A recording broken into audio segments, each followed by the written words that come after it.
So Space Hulks have been an iconic part of the Warhammer 40,000 setting for decades, but this is the first time that we get to see it realised in 3D with dedicated scenery to show what that looks like and how you can play a game set in that with your miniatures. And the scenery really reflects that, as well as the decrepit, crumbling pipes and the expedition materials that the operatives have brought in with them, the cutting tools and the oxygen canisters to support them and supply them as they go through. The hatchways, the doorways open up both in the game and on the tabletop as well, so it's a really immersive experience for you and your operatives.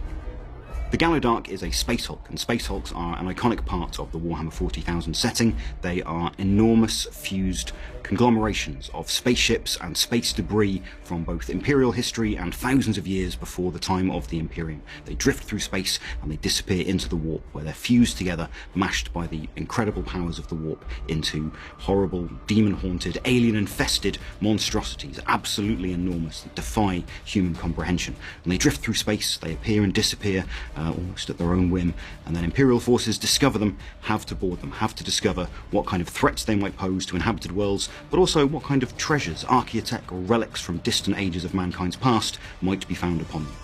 So inside the Gallowdark, it's going to be probably quite claustrophobic and horrific. It's a lot of spaceship environments, both human and non-human spaceships, fused together by the powers of the warp, but then haunted by those same powers. There'll be aliens infesting them, there'll be all sorts of horrific creatures skittering around in the shadows, so nothing like any sort of spaceship that conventional Imperial forces would be used to. They're shadow-haunted and infested with all sorts of terrifying creatures. So the environment will have a big impact on the way you play. The walls and corridors will allow your operatives to move more safely around the kill zone, but once they do start attacking, it creates lots of close to medium range firefights.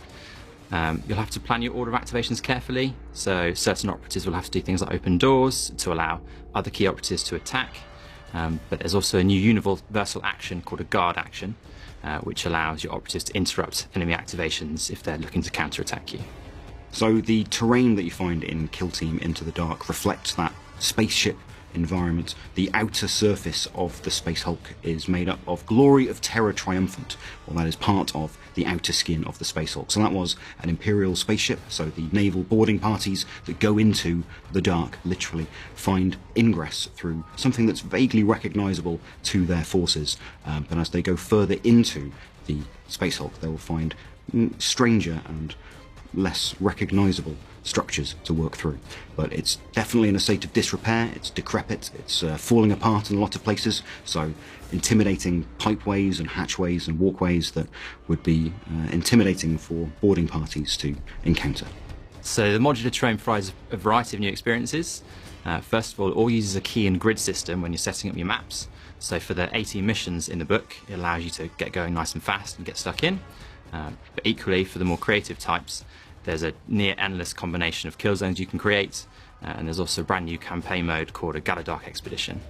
So Kill Team Into the Dark is just the beginning of what you'll see in the Gallowdark. We've seen the naval boarding party and the Kroot-Kin band, but there are already other operatives within the Gallowdark itself. It's not appeared in the Imperium for about 4,000 years, and in that time there have been all sorts of other denizens and inhabitants making it their home. There are crashed Chaos Space Marine ships embedded in the structure of the Hulk. There are Eldari ships and Orc ships and other alien ships embedded in there. So there are plenty of other operatives who can start playing Kill Team Into the Dark straight away as part of the Gallowdark, but there are also going to be other environments you can look forward to finding out about as operatives go further and further into the Gallowdark.